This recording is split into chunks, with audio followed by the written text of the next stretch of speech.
Hi, I'm your host Vasco Duarte. Welcome to the Scrum Master Toolbox podcast, where we share tips and tricks from Scrum Masters around the world. Every day, we bring you inspiring answers to important questions that all Scrum Masters face day after day. On Fridays, we talk about the product owner role in Scrum. We talk about patterns and anti-patterns that relate to ours and the team's collaboration with the product owner. And we've also put together a course to help you navigate that relationship. There's 18 modules, nearly 8 hours of tools, techniques, videos, handouts, presentations you can use to help you and your team work better with your product owner. The course is available at bit.ly/coach-your-PO. All lowercase, all one word. That's bit.ly/coach-your-PO. And now, on to the show, the Product Owner Show. TGIF, everybody. Today's Friday, and we have with us for the last time, but still one more time, this week, Juan Rodriguez. Hey, Juan, welcome back. Hi, Vasco. Thank you for having me. Absolutely. It's a pleasure to have you here. So we'll talk about product owners, and we'll talk about what great product owners look like in a second. But before that, let's dive into what might be, potentially, Juan, the worst product owner anti-pattern you've witnessed in your career. Okay, I'll be glad to talk about that. So this was with one of our development teams, which is working in marketing in the sales tool. And our product owner decided that the team wasn't going fast enough. And he went and approached certain individuals privately and basically said, hey, can you work on this over lunch? I'll buy you lunch. And it was in our team backlog. It was scheduled for us to do like 3 sprints later because we were at that time running safe. And they went and did this, what I call skunk works or secret development over lunch without the team's knowledge. So basically what happened there is when we found out about it, we were asked to implement the changes that they had made into our code base and adopt the functionality that had been done, which really pulled the steam out from underneath the team. They're like, well, if it was in our backlog to do and we had planned on it, and all of a sudden now we have to implement it, it's not something we had planned, and our product owner went and did something without our knowledge. So what's the point of us being here as a Scrum team? Wow. So it really kind of triggered some serious confidence and respect feelings, or lack of respect feelings. Yes, it did. And so the team was very down as far as, well, I guess we have no choice but to do it. But the rest of that sprint and probably the next 2 sprints, it was more of, well, we're just here. They don't really care what we're doing. So let's just do a little bit and get some stuff done. And well, it was hard to re-engage the team after that point. Now, this sometimes happens because, POs might get the pressure from somebody higher up or whatever.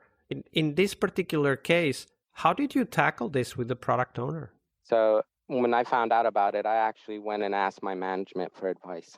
It's like, how do I approach this? This is something that I had no knowledge of, and it's really affecting the team as to how they're working and what they're planning to deliver.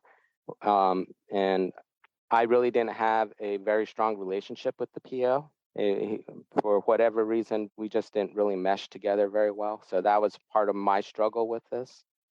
But in the end, we ended up, my management offered to talk with me and him together to come up with a solution. And what happened was we decided that the whole team would be invited to attend these lunch programming sessions if they wanted to. And it was opened up to everybody. And the team said, okay. And that worked for a couple of weeks. And then all of a sudden that whole thing just vaporized and it stopped being in existence. So the problem of them doing the programming without the team's knowledge, that went away because that whole lunch thing went away. So that's really how it got Why do resolved. you think that happened? Was it because the PO was then more comfortable talking to the whole team at the same time, or like, why did the product owner stop asking for things at lunch? Because they changed his focus. Okay. So he was put on some other projects as well, and a new product owner was being onboarded. So during that transition, it just kind of like stopped. There wasn't the time to actually have those lunches with teams, and the teams themselves weren't really engaged in participating because didn't start with them. They were just kind of like an afterthought. So because and they weren't willing to take on that leadership role. Okay, the PO is not here. We can still do this and keep going. They're just the interest just vaporized there. Just vaporized, indeed. And also, it shows that sometimes product owners do have too much time on their hands. Yeah.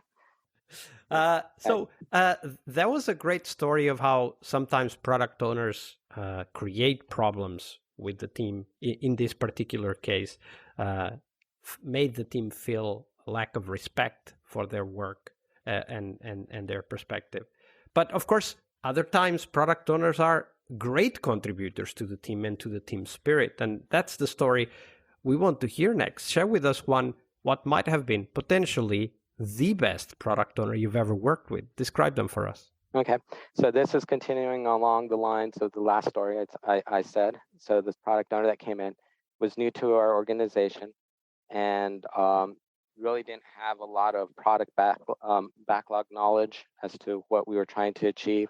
So she was in a position where she was asking a lot of questions. And one thing about this particular product owner is she was very engaged with the teams and wanting to learn, always present. So if you had a question and she didn't know the answer, she would get back to you, usually within a day, with an answer saying, I found this person, this is what they told me. Is this what you were asking? Did I get the right information for you? So always trying to make sure that the team had something that they could achieve, had basically a product goal for us to follow and things like that.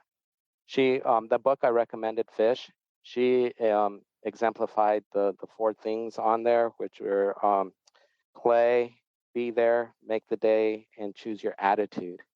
And that's described in that book. So by choose your attitude, have a positive attitude. It's your attitude to choose how you're going to approach the day, have fun at work, all those types of things, and still get the things done. So that she was a very good product owner, and she helped the teams out. And so she would sit down in meetings that were very technical, just so she could understand the point of view from the developer. She didn't have a development background, but she would still attend those meetings that were very technical on how you would do things. In this case, in Fortran. So wow. And of course, because of that, made herself available, present, and I'm pretty sure the team felt a lot more comfortable because she was there and she was not afraid of showing what she didn't know enough about. Correct. And she was willing to take on challenges of trying to understand what the team was doing. So the team might be writing some piece of code and she would stop them and say, I don't understand what you're doing. Can you explain it? And then the team would give her a challenge and say, hey, here's a little snippet of code. This is what it's supposed to do. See if you can read it and follow it. And she would come back and say, this is what this function means. And that might take her a couple of weeks, but she would come back with that kind of stuff. Absolutely. And showing the effort of wanting to learn and wanting to help the team created a lot of trust capital between her and the team as well. Oh, yes. They were not only work associates, they actually became friends because she was that engaging with the team. Yeah, and that's a powerful relationship right there, because then they can help each other. It's harder to get into an unbreakable conflict and so on. So it's definitely a lot of positives in that product owner's attitude and approach.